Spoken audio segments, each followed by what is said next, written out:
예, 오늘 말씀의 제목은 믿음의 단계입니다. 그래서 믿음에서 믿음으로라는 그런 제목이 됩니다.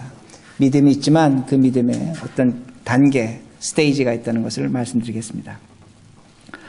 예, 오늘 본문 하박국 선지자가 나옵니다. 하박국 선지자는 남쪽 유대의 선지자였습니다.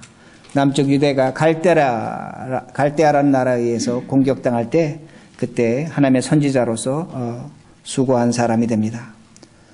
근데 하박국이 지금 하나님 앞에 기도합니다. 하박국 1장 1절에서 10절을 보면 하나님께 뭐라고 기도하냐면 하나님 적들이 갈대아가 우리를 이렇게 괴롭힙니다. 우리를 겁탈하고 있습니다. 우리의 모든 걸 빼앗아가고 있습니다.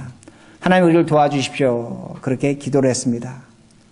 하나님께서 그 기도를 들으시고 이렇게 말씀하십니다. 내가 너희를 도와주지 않겠다는 겁니다. 내가 너희들을 이전보다 더 심하게 어렵게 고통스럽게 만들어버리겠다고 그렇게 말씀하십니다. 하박국은 이렇게 기도한 겁니다. 하나님 지금 제 몸에 상처가 있습니다. 이 상처를 치유해 주십시오. 낫게 해 주십시오. 하나님이 이렇게 말씀하십니다. 내가 너 상처에 소금을 뿌리겠다. 고통스럽게 만들겠다. 그리고 내가 너를 몽둥이로 더 때리겠다고 그렇게 말씀하십니다. 정말로 하나님은 그 남쪽 유대를 내버려 두셨습니다. 그 갈대아 사람들의 칼들에 의해서 수많은 사람들이 죽어갔습니다. 그러기에 하나님을 믿을 수 없는 겁니다. 하나님에 대해서 의심을 갖게 된다는 말씀이 됩니다. 오늘도 우리들도 마찬가지입니다. 평생 신앙생활하고 오랜 신앙생활을 했습니다. 하나님께서 오늘은 우리에게 도움을 주셔야 되고 오늘은 우리에게 힘을 주셔야 되고 오늘은 내 눈물과 어려움에서 하나님께서 구원해 주셔야 합니다. 근데 하나님은 아무런 손길을 보여주지 않습니다. 그저 내버려 두십니다. 때로는 오히려 내가 당하는 일로 더 고통스럽게 힘들게 하나님께서 만들어 버리신다는 말씀이 됩니다. 그러기에 우리는 이런 문제에 있어서 어떻게 해야 될까? 어떻게 해야 될까? 대책이 서지 않습니다. 왜 하나님이 도와주셔야 되는데 도와주시질 않습니다. 근데 하나님께서 하박국에게 뭐라고 말씀하시냐면 이렇게 대답을 해 주십니다. 하박국 2장 4절 후반절인데 의인은 그 믿음으로 말미암아 살리라. 의인은 그 믿음으로 말미암아 살리라. 이 말씀을 제가 푼다면 이렇게 풀 수가 있습니다. 하나님께서 뭐라고 말씀하시냐면 너 지금 괴롭냐? 너 지금 매 맞고 있느냐? 너 지금 힘드냐? 그렇다면 믿음으로 살라는 겁니다. 믿음으로 사는 것 외에는 길이 없다고 그렇게 말씀하십니다. 그런데 우리는 평생 믿음으로 살아왔습니다. 우리 믿음을 갖고 있습니다. 그럼 하나님께 도대체 어떤 믿음을 우리에게 요구하시는가? 그걸 질문해 볼 수밖에 없다는 말씀이 됩니다. 오늘도 우리는 이렇게 기도합니다. 이렇게 믿음을 갖고 있습니다. 하나님 오늘 내가 당하는 시련과 어려움을 제거해 주십시오. 하나님 오늘 나를 이 고통과 눈물에서 구해 주십시오. 우리는 그렇게 기도합니다. 하나님 그런데 우리에게 이렇게 말씀하십니다. 너 시련과 고통 속에서 믿음으로 살라는 겁니다. 믿음으로 그것을 이겨내라고 그렇게 말씀하십니다. 내가 너를 구해주지 않겠다는 겁니다. 오히려 너에게 더 아픔을 주고 어려움을 줄 테니까 너는 그 자리에서 믿음을 갖고 살라고 그렇게 분명하게 말씀하십니다. 그러기에 믿음이 무엇인지를 다시 한번 깊이 생각해 봐야 합니다. 우리는 믿을 만한 사람의 말을 믿습니다. 믿지 못할 사람의 말은 믿지 않습니다. 우리는 어떤 사람이 믿을 만한 사람이 그렇게 행동하면 우리는 그것을 따라갑니다. 그거를 우리는 의심하지 않습니다. 그러나 어떤 사람 믿지 못할 사람이 어떤 행동을 한다면 우리는 그걸 쳐다보지도 않습니다. 믿을 만한 사람이 이런저런 말하면 경청합니다. 그러나 믿지 못할 사람의 말은 우리는 무시하고 있다는 겁니다. 사람이라는 존재는 믿음의 행동을 하는 겁니다. 여러분이 지금 살아가시면서 모든 행동하지만 그 행동은 어디에 근거를 두고 있냐면 믿음이라는 것에 근거를 두고 있다는 말씀이 됩니다. 그런데 소설가 박경리가 불신시대라는 소설을 썼습니다. 그 소설은 간단한 내용이 됩니다. 어떤 내용이 되냐면 그 소설의 주인공은 믿을 만한 사람들로부터 배신을 당했습니다. 배신을 당했습니다. 여러 차례 배신을 당한 겁니다. 그러니까 그녀는 내가 이 시대에 불신의 시대를 살고 있다고 합니다. 그럼 불신의 시대를 어떻게 살 것인가? 이제는 믿을 것이 나밖에 없다는 겁니다. 내 자신은 내가 믿어야겠다는 겁니다. 오로지 믿을 수 있는 것이 나라고 그렇게 소설의 주인공은 말하고 있습니다. 그런데 여러분이 여러분 자신도 또한 믿을 수 있는가입니다. 한국에서 얼마 전에 그 신해철이라는 가수가 위절제 수술을 하고 졸지에 죽음을 당했습니다. 그는 분명히 자신을 믿었습니다. 내가 이 수술을 받으면 건강해질 것이다. 더 이상 약해지지 않을 것이다. 자신의 판단을 믿었습니다. 그러기에 그는 수술을 선택한 겁니다. 동시에 그는 의사도 믿었습니다. 내가 이 의사에게 수술을 받으면 건강하게 될 것이다. 그러나 그는 졸지에 죽음을 당했습니다. 자신의 판단을 믿었지만 그 판단으로 말미암아 죽음이 찾아왔다는 겁니다. 오늘 우리들이 우리 자신을 믿고 있습니다. 여러분이 여러분 자신을 정말로 믿을 수 있는가? 깊이 생각해 보셔야 된다는 말씀이 됩니다. 오늘도 우리들이 믿고 있는 것이 있는데 오늘 믿고 있습니다. 그러나 제가 질문합니다. 내일 그것이 맞는다고 여러분 확신할 수 있습니까?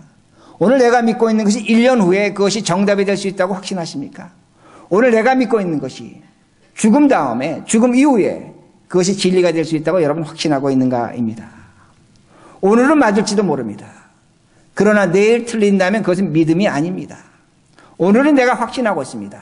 그러나 그 확신이 있지만 죽음 다음에 그것이 맞지 않는다면 그건 잘못된 것입니다. 잘못된 것을 믿고 있는 겁니다. 잘못된 것을 믿고 있다면 그 인생은 어려울 수밖에 없습니다. 고통스러울 수밖에 없다는 겁니다. 그러기에 다시 한번 우리들의 믿음이 무엇인지를 깊이 생각해 보셔야 합니다. 성경에 보면 믿음이라는 단어가 225번 나옵니다. 근데 224번은 신약 성경에 나옵니다. 그리고 오로지 한 번 오늘 성경 보면 읽어주신 것에 믿음이라는 단어가 딱 한 번 나옵니다. 딱 한 번 나옵니다. 의인은 그의 믿음으로 말미암아 살리라. 의인은 그의 믿음으로 말미암아 살리라. 왜 구약 성경에서 유일하게 이 단어 믿음이라는 단어를 본문에서 쓰고 있는가입니다. 유대인들은 의인이 되는 것이 딱 한 가지 길이었습니다. 율법을 지키는 것이었습니다. 법을 지키는 것이었습니다. 여러분 법을 지키려면 여러분의 실력이 필요합니다. 능력이 필요합니다. 그러기에 법을 지킬 수가 있는 겁니다. 근데 법을 지키면 이상한 일이 일어납니다. 어떤 일이 일어나냐면 법 때문에 죄인이 됩니다. 그러기에 구약성경 우리에게 보여주는 것이 무엇이냐면 율법을 지킴으로 말미암아 완전히 법을 지키는 사람 하나도 없다는 겁니다. 모두가 죄인이라고 그렇게 말씀합니다. 그리고 성경 우리에게 가르쳐주는 것이 죄인은 반드시 죽습니다. 이게 성경의 진리라는 그 말씀이 됩니다. 근데 하박국은 지금 의인은 믿음으로 살리라 그렇게 말하고 있습니다. 믿음이라는 건 무엇인가? 오늘도 내가 믿는다. 내가 믿는 것이 있다. 그건 믿음 아닙니다. 여러분 착각하고 계신다는 것입니다. 믿음은 은혜로만 주어지는 것이 믿음입니다. 오늘 우리들이 믿을 수 있는 것을 믿는다면 그건 믿음 아닙니다. 내가 믿을 수 있는 것을 믿는다면 여러분 한번 깊이 생각해 보시기 바랍니다. 그것이 어떻게 믿음이 되겠는가 합니다.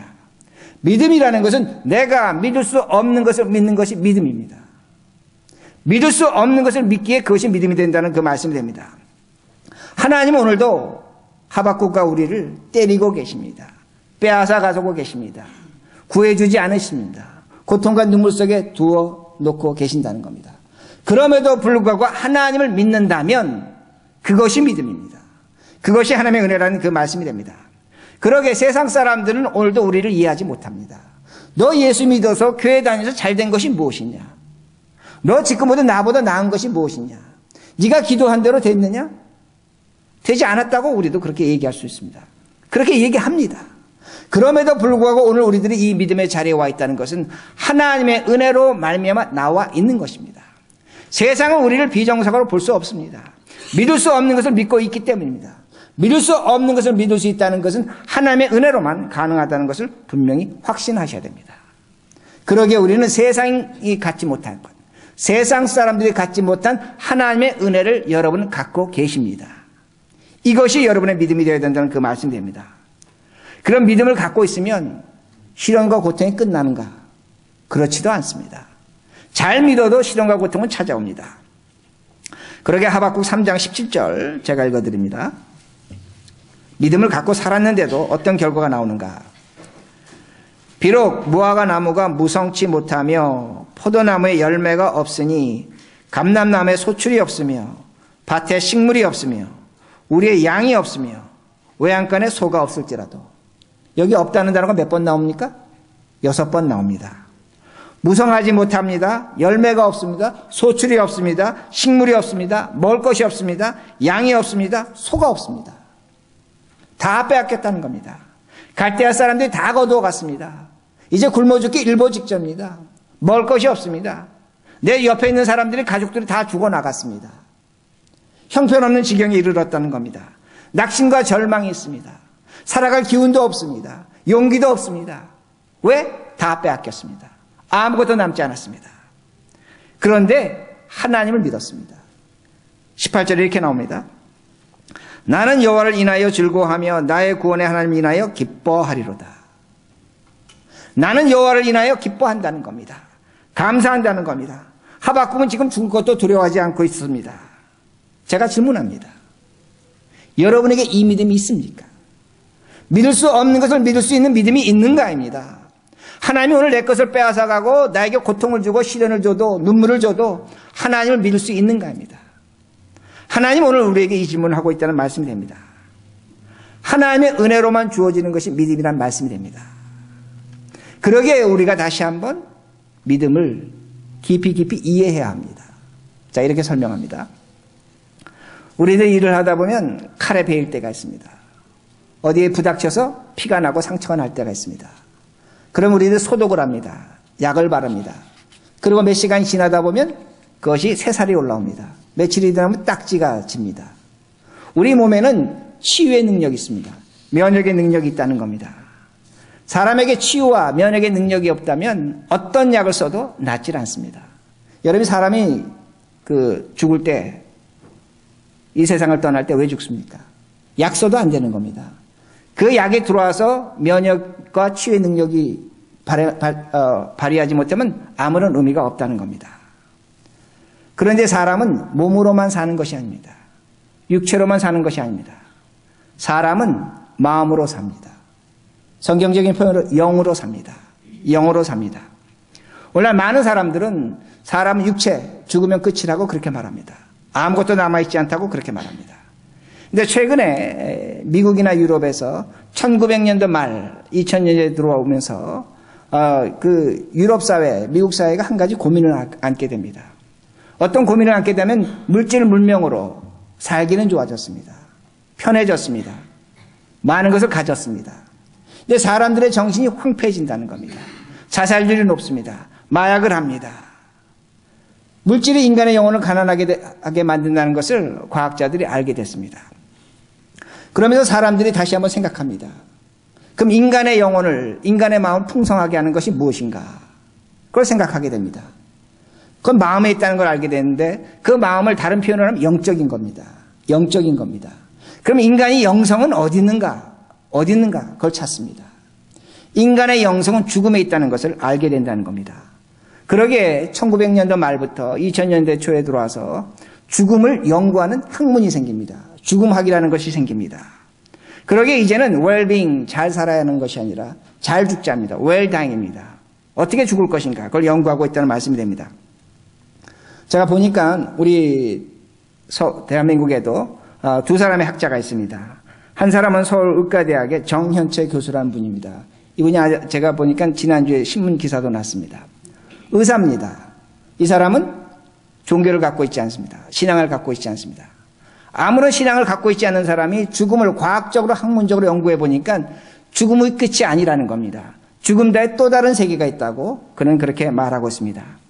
그러면서 그가 인용한 것이 세계 3대 의학 잡지 중에 하나가 랜셋이라는 잡지가 있는데 그 네덜란드에서 약 344명이 그 심폐소생 수술을 받았다고 합니다. 여러분 왜 심장이 멈추면 다시 이렇게 살려내는 그 수술을 받았는데 그중에 18% 62명이 근사체험을 했다고 합니다. 요새는 임사체험이라고 안 하고 근사체험이라고 하는데 죽음에 가까이 가본 겁니다. 죽음을 경험한 겁니다. 근데 그 사람들이 한결같이 공통적으로 얘기하는 것이 죽음 너머에 또 다른 세계가 있다는 겁니다. 뭐 여러 가지 현상을 얘기합니다. 그건 제가 여러분에게 굳이 말씀드리고 싶지 않습니다. 그러나 많은 사람들이 죽음에 가까이 갔는데 죽음이 끝이 아니라 죽음 너머에 또 다른 세계가 있고 그 세계를 보고 경험했다는 그 말씀이 됩니다. 이화여대 최준식 교수는 아예 이렇게 얘기합니다. 지옥과 천당이 있다는 겁니다. 과학자들이 얘기하는 겁니다. 의사들이 얘기하는 겁니다.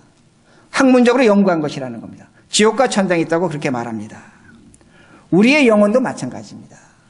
우리의 몸과 같이 치유의 능력이, 면역의 능력이 있다면 우린 살 수 있습니다. 문제는 뭐냐면 우리 몸은, 우리 영혼은 치유와 면역의 능력이 상실돼 간다는 겁니다. 특히 우리 영혼은 성경은 분명하게 말씀합니다.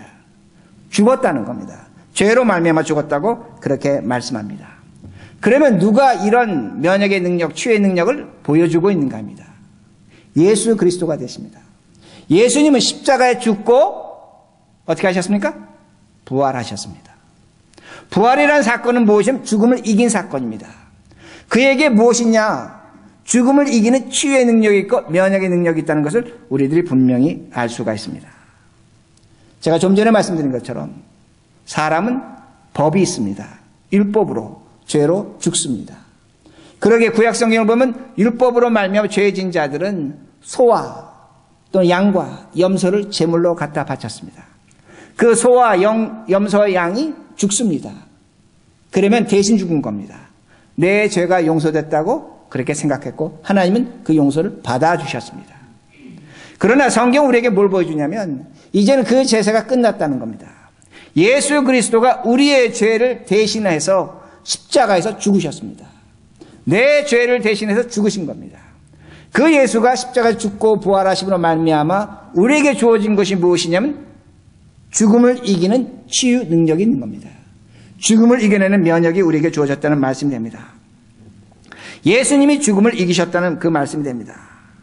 그리고 성경 우리에게 뭘 가르쳐 주냐면 그 예수 그리스도로 말미암아 영원한 생명을 하늘나라를 천국을 주신다고 말씀합니다.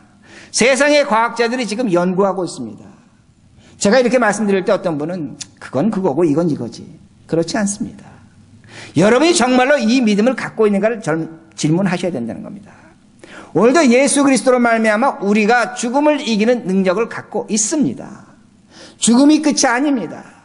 영원한 생명 하늘나라가 우리에게 주어진다는 그 말씀이 됩니다. 그러게 로마서 8장 10절은 분명하게 가르쳐줍니다.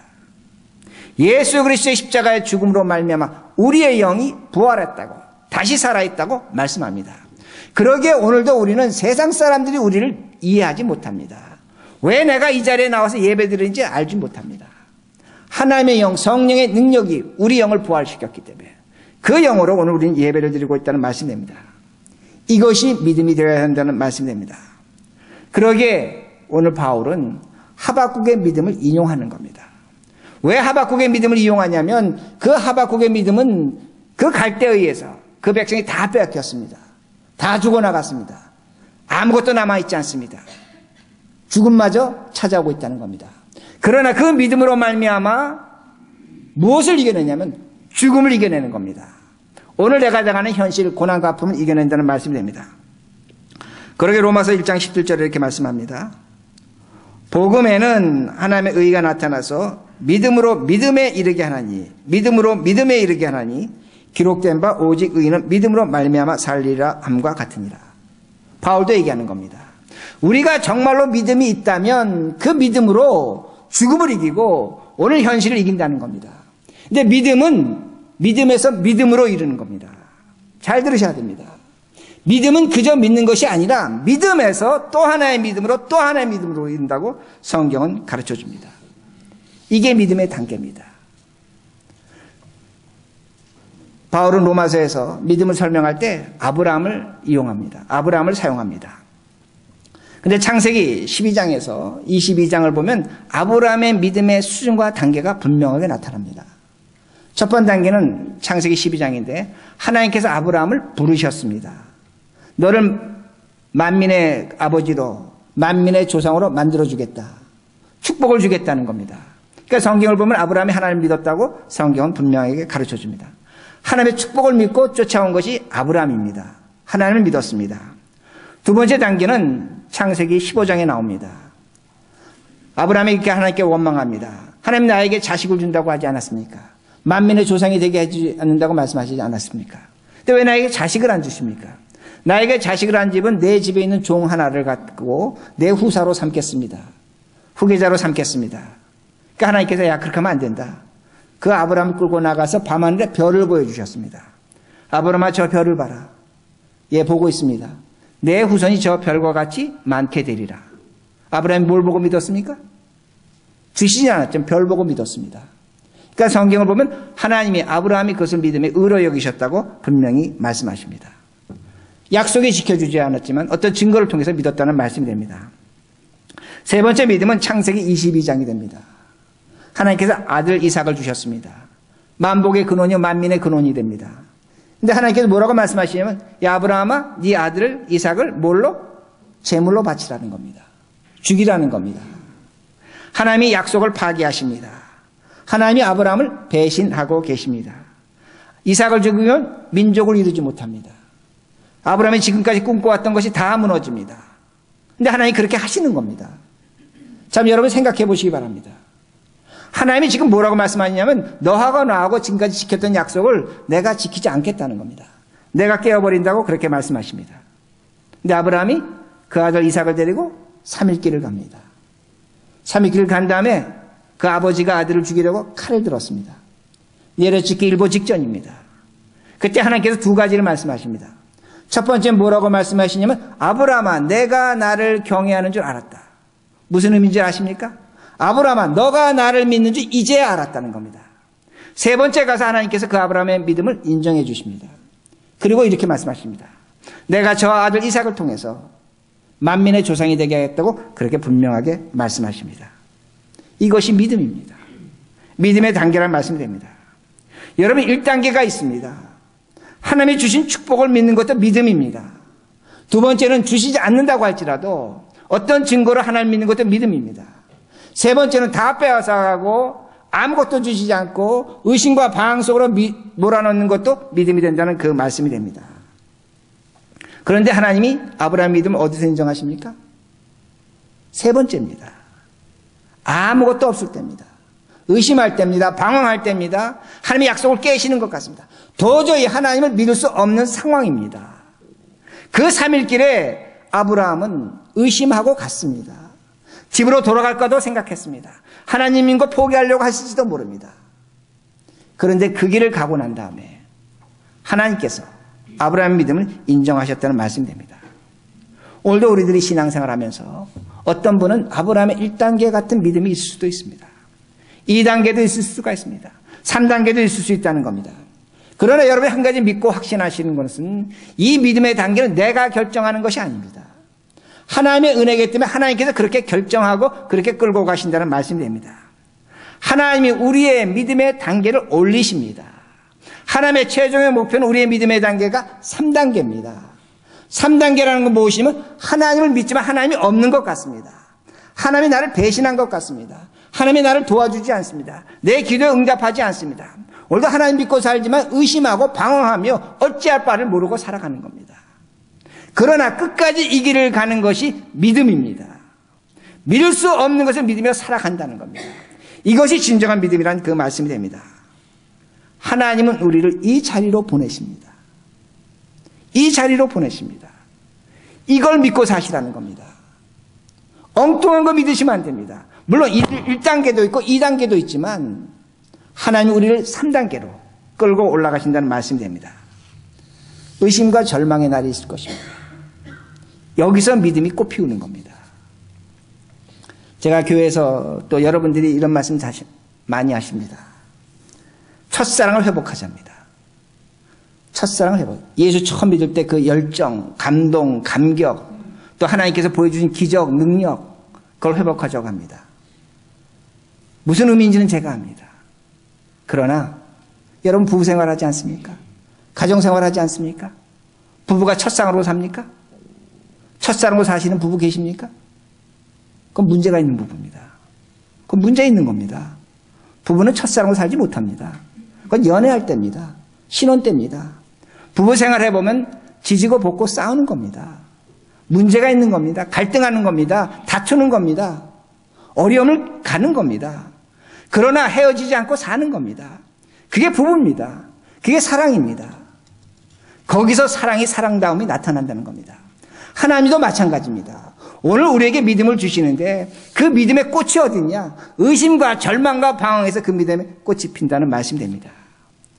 오늘도 1단계, 2단계에서 내 문제를 해결하는 것으로 믿음을 사용할 수 있습니다.